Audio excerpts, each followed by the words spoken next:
The loss of a loved one is hard, but for a local family, it's been devastating. They thought that burial plans were all set, but the cemetery says no. And with nowhere else to turn for help, they decided to get Marty. Richard and Janet George married for 62 years. The marriage described by family members as wonderful. His death from cancer, devastating. It was my kids that pulled me through this. Surrounded by grieving family on the lawn of her Rochester home, Janet torn between grief and anger over the death of her husband and how it's been handled by a local cemetery. I know it's going to be rough for a long time. The conflict started here at Sylvania Hills Memorial Park in Rochester. A document signed by a representative of the cemetery indicates Janet and Richard George may be interred in these two graves. According to family members for the cemetery, that wasn't good enough. This is the last thing you want to go through at this point of the game. To see my mother put through that. Richard George's son, Dave. Dave says the cemetery cited an obscure state law that orders them to get signatures from all living siblings before his father could be buried.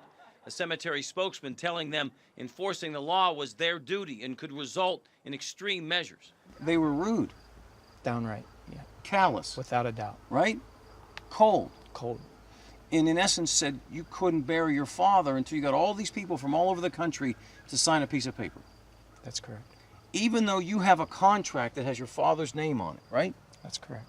Concerned Richard George's body could be held for weeks without a proper burial, the family called us. I said, we've already contacted Marty. I said, if you want that kind of publicity, keep going. We're willing for a fight. The folks here at Sylvania Hills would not return my phone calls. However, I called the corporate people in Houston at Dignity Memorial.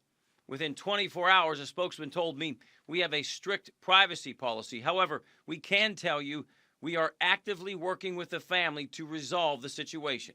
You must have contacted the right people because they were falling all over themselves apologizing for how we were treated, and they promised to make future corrections to their policies. A few days after this interview, Richard George was peacefully buried at Sylvania Hills Memorial Park. I couldn't do anything because I didn't even know what was half of the time going on. The family hopes maybe their struggle can help others who lose a loved one. This burial plot is probably the last thing on your mind. That should be one of the first things on your mind. Because if you have deceased siblings that have claim to that deed, you also have to have their signature and their approval for it. Well, the facts here, cemetery plots are actually deeded pieces of property. Everyone in the family has claim to that property. In one egregious case, a cemetery had a funeral home hold the body of a loved one for 2 weeks while they gathered signatures from 25 family members. It's state law.